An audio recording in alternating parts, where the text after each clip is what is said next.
Deuteronomy chapter 10. At that time the Lord said unto me, Hew thee 2 tables of stone like unto the first, and come up unto me into the mount, and make thee an ark of wood. And I will write on the tables the words that were in the first tables, which thou breakest, and thou shalt put them in the ark.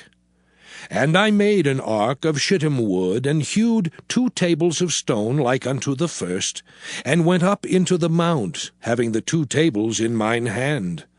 And he wrote on the tables, according to the first writing, the 10 commandments, which the Lord spake unto you in the mount out of the midst of the fire in the day of the assembly.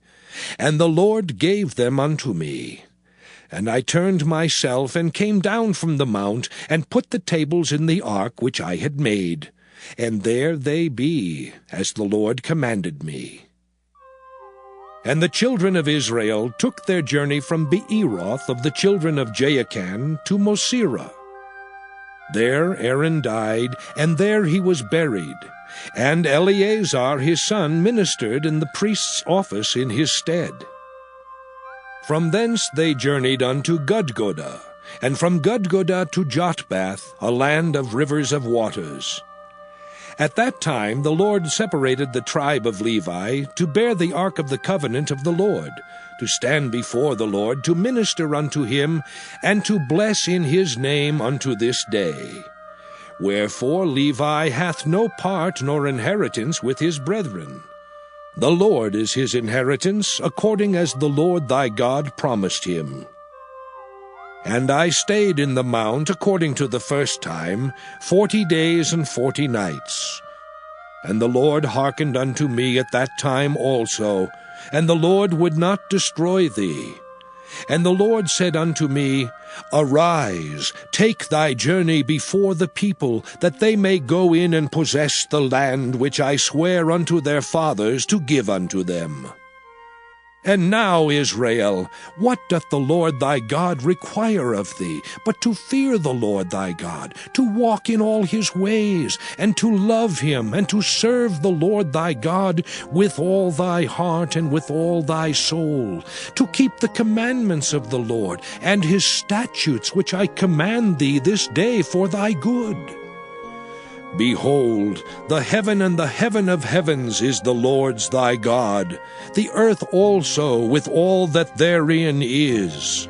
Only the Lord had a delight in thy fathers to love them, and he chose their seed after them, even you above all people, as it is this day. Circumcise therefore the foreskin of your heart, and be no more stiff-necked. For the Lord your God is God of gods and Lord of lords, a great God, a mighty and a terrible, which regardeth not persons nor taketh reward. He doth execute the judgment of the fatherless and widow, and loveth the stranger in giving him food and raiment. Love ye therefore the stranger, for ye were strangers in the land of Egypt.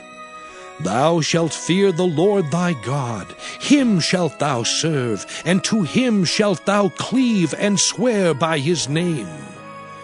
He is thy praise, and he is thy God, that hath done for thee these great and terrible things which thine eyes have seen. Thy fathers went down into Egypt with 70 persons, and now the Lord thy God hath made thee as the stars of heaven for multitude. Now we come here to chapter 10. And chapter 10, the subject is here, God sent Israel to Egypt, and God brought them out of Egypt. And this demonstrates what Moses has said. They're thy people, and they're thine inheritance, and you are the one that brought them out of the land of Egypt. Now, let me begin reading here. At that time the Lord said unto me, Hew thee 2 tables of stone, like unto the first. In other words, God said, all right, we'll start all over again. We'll start now, and we'll make the 10 commandments, and we're not going to have any golden calf at all. Now, we go down in this section. He brought the tables down, and the tables were put in the ark.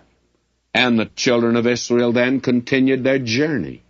And then we're told at verse 8, at that time the Lord separated the tribe of Levi to bear the ark of the covenant of the Lord, to stand before the Lord, to minister unto him, and to bless in his name unto this day. Wherefore Levi hath no part nor inheritance with his brethren. The Lord is his inheritance, according as the Lord thy God promised him. Now, there's a great spiritual lesson you can see here for us. Levi was the priestly tribe. Today, the church is a kingdom of priests. That is, it is a priesthood. Every believer is a priest today. You may not know it. I'm a priest. I'm a Catholic priest.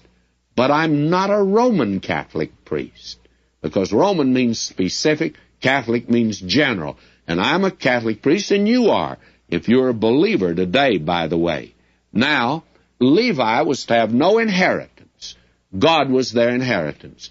Now, that's the position of the believer today. God promised the rest of the tribes He'd give them land. He'd give them acreage. He'd bless them in the field. He'd bless them temporally. But now to Levi, no, He hasn't promised that.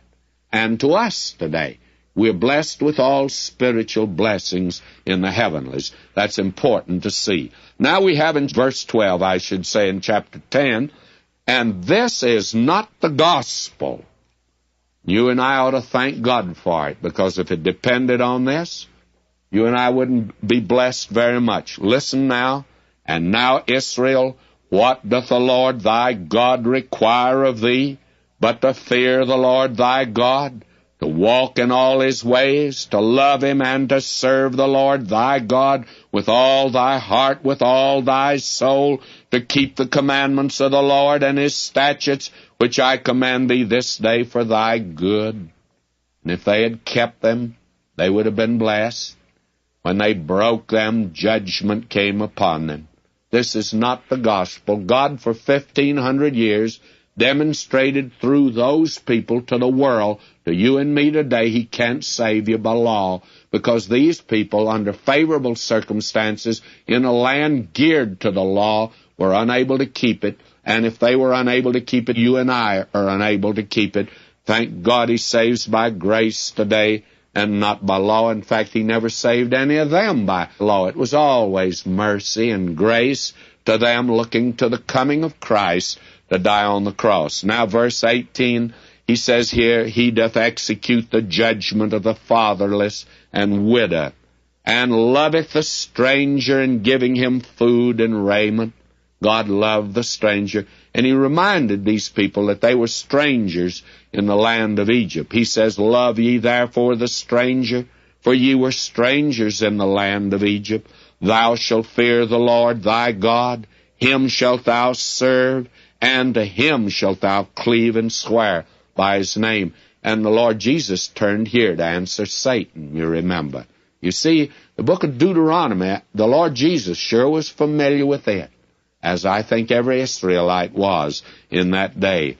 And then the last verse, verse 22, Thy fathers went down into Egypt with 70 persons, and now the Lord thy God hath made thee as the stars of heaven for multitude. The evident blessing of God was upon them. He sent them down into Egypt. He brought them out of Egypt. God was responsible, and He didn't mind taking that responsibility.